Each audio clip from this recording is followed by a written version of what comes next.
So yesterday, I was explaining to everyone that you say that I'm a pitta that's really out of balance. And so what are the positive parts of being a pitta?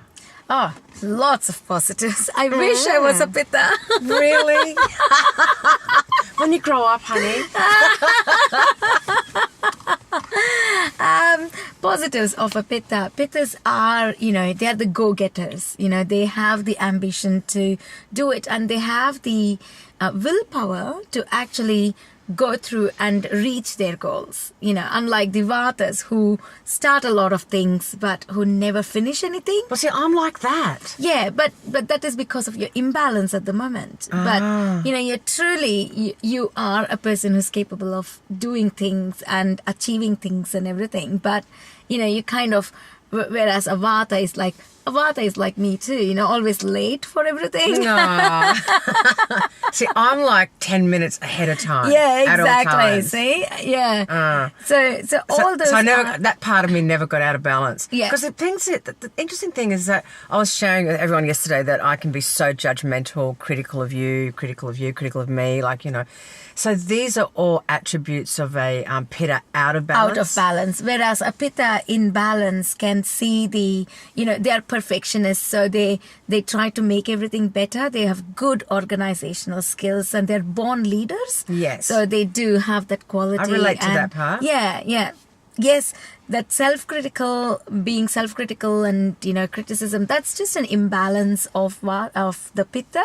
It's not really a balanced pitta wouldn't do that. A balanced pitta will always help in, making things better, making life better, making things better. That's what they look at. Whereas when you get imbalanced, instead of seeing what can make things better, you're always critical about yourself, saying that is not good enough. That is not good enough. And is that the reason why I don't say suicidal tendencies, I say transitional tendencies. Would that be a part of that for me, that I've had many, many, many times in my life where I just don't want to be alive anymore and I've got spiritual homesickness? Does that make sense about what this is, or is that something else? That is more your emotional, spiritual side of your dosha. I wouldn't say that's just your pitta. That's also because the mind has its own qualities. The mind has the sattvic quality, the rajasic quality, and the tamasic quality that we talk about.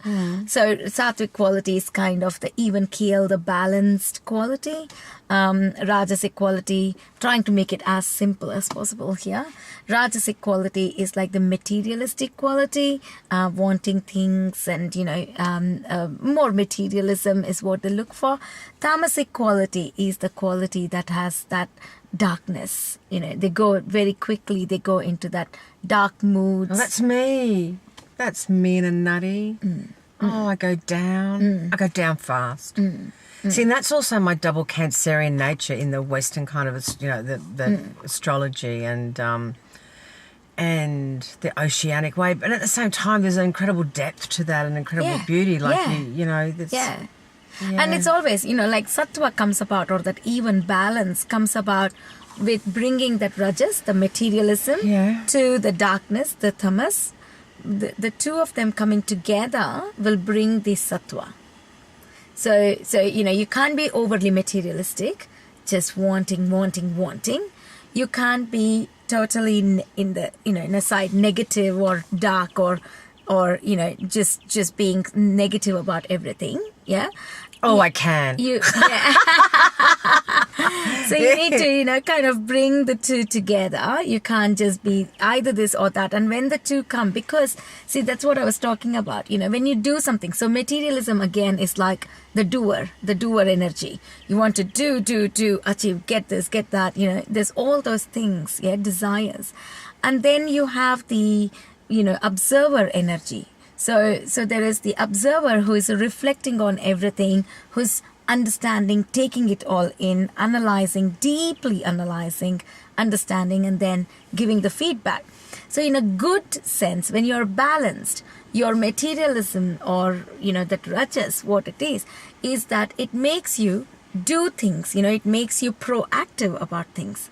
And then the tamas, when it is in balance, it makes you observe things. It makes you see things for what they truly are. You analyze and everything. So when you have that analyzation, when you're analyzing, when you're reflecting, when you're observing, and then giving your feedback, and then the rajas is doing what it needs to do based on the reflection, and it is, proactive about, this is my next step, this is this.